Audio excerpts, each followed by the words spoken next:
Përshëndetje të nderuar miq të mi. Historia që do të ndaj sot bëhet fjalë për një dashuri.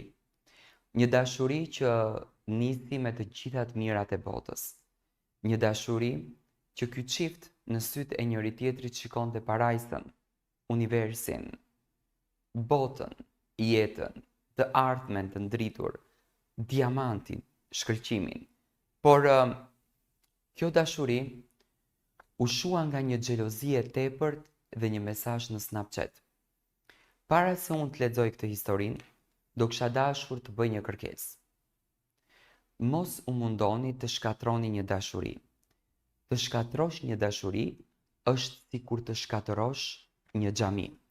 Dhe këtë letër e ka shkruar një djalë i mrekullueshëm, i cili dëshiron në këtë pikë të largësisë të tyre